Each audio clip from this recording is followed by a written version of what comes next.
Mr. President and members, I rise in support of the Thiessen motion to send this back to the Joint House-Senate committee on which I served.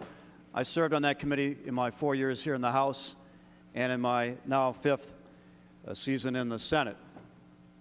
And I rise because the process was deeply flawed. You have before you candidates who do not reflect a balance or, frankly, even a fair discussion of the value and the strengths that each of the potential candidates brought to the Joint House-Senate Higher Ed Committee. Mr. Tom Devine was a candidate who spent 2.5 months full-time meeting with members of the legislature, and particularly members of this committee, devoted as he has been for decades to the University of Minnesota.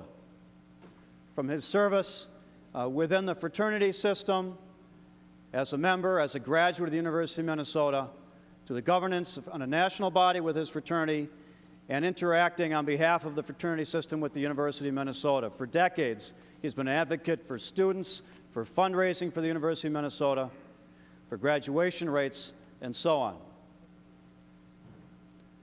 And unfortunately, what you now have before you is a recommendation that reflects absolutely none of that service, none of that commitment to the University of Minnesota. Instead, from the 2nd Congressional District, you have before you a nominee who is probably among the legislators, certainly in my 9 years serving in the legislature, has done more single-handed damage to the university's budget than any other legislator has.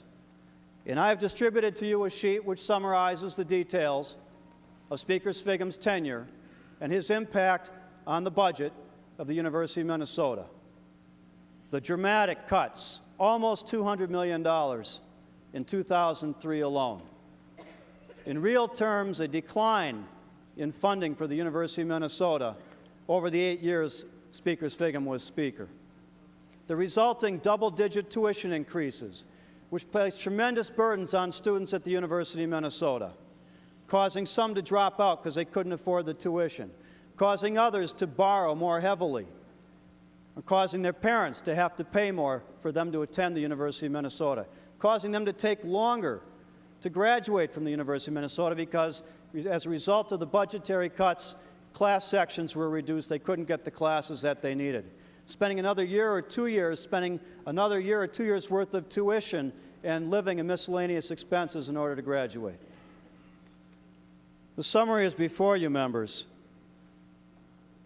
I think it would be particularly ironic for the Speaker who led the efforts to cut the significant budgets from the University of Minnesota to now be nominated to serve on that Board of Regents.